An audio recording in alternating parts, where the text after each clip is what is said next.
Hey book readers, I can't tell you how many times I've been at a party and started telling someone I just met about an interesting book with deep subject matter that expanded my worldview, only to realize after 10 minutes or so of in-depth discussion that I was talking to a cardboard cutout of Obi-Wan Kenobi. Man, I love parties. Today I'm sharing 4 insightful nonfiction books that will beef up your brain power. For All the Tea in China by Sarah Rose. Sorry coffee junkies, this one is for the tea sippers out there.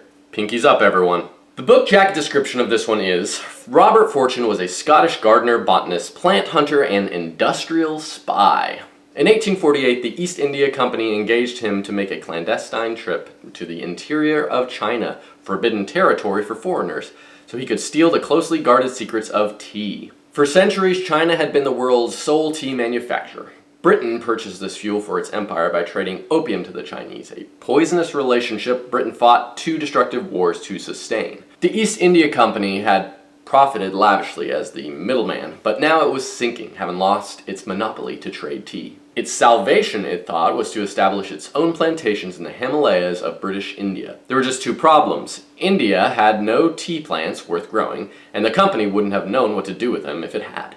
Hence, Robert Fortune's daring trip. The Chinese interior was off limits and virtually unknown to the West, but that's where the finest tea was grown, and the emperor aimed to keep it that way. This book uncovers a unique sliver of history. It's told mostly from the point of view of Robert Fortune, who, looking back from the present to the past, was not the greatest guy. But it peels back the curtain on yet another way that the West looked down on the East at the time. If you want a nice mix of education, entertainment, and a spot of tea, you should check out this book. It goes great with sugar and a splash of cream. Lies My Teacher Told Me by James W. Lowen.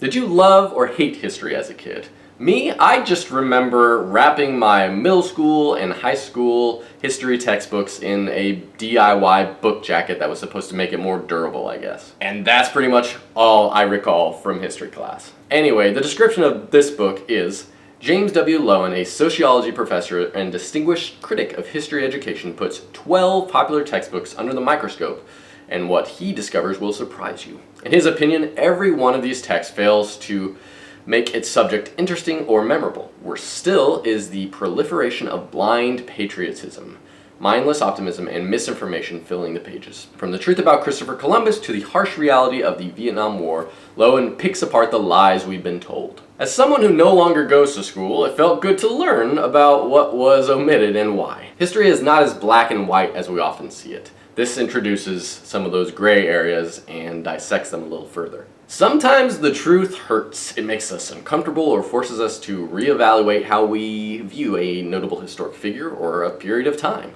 And that's a good thing. Bury My Heart at Wounded Knee by D. Brown. I took a handful of courses about Native American history in college, so when I came across this book, it was right in my wheelhouse.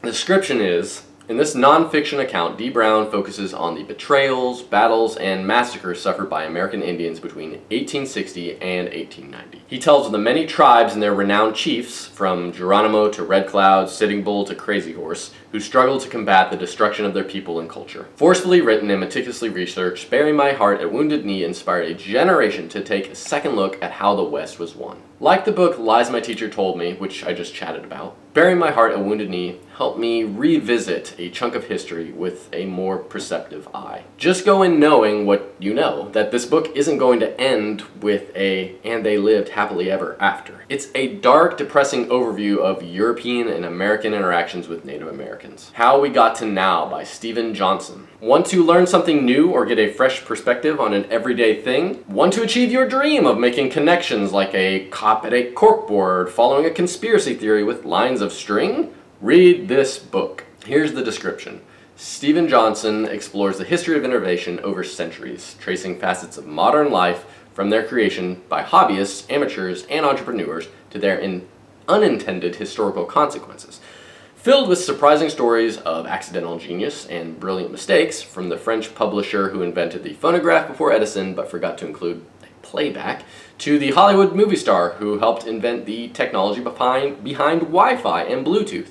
How We Got to Now investigates the secret history behind the everyday objects of contemporary life. In his trademark style, Johnson examines unexpected connections between seemingly unrelated fields. How the invention of air conditioning enabled the largest migration of human beings in the history of the species, to cities such as Dubai or Phoenix, which would otherwise be virtually uninhabitable, how pendulum clocks helped trigger the Industrial Revolution, and how clean water made it possible to manufacture computer chips. If you're interested in discovering how glass, cold, sound, hygiene, time, and light influenced the past and impacted the present, this one is for you. The mix of physical items and abstract ideas included are explained in an easy-to-understand way, so a dummy like me can nod my head and say, ah, like I fully understand the complex concepts that I'm reading about. It's riveting to read how scientific discoveries and cultural norms are linked in this giant spider web, where objects and ideas that have seemingly nothing to do with one another are more closely related than you think. There you have it. 4 books that will give your brain a workout and may come in handy during your next night of pub trivia.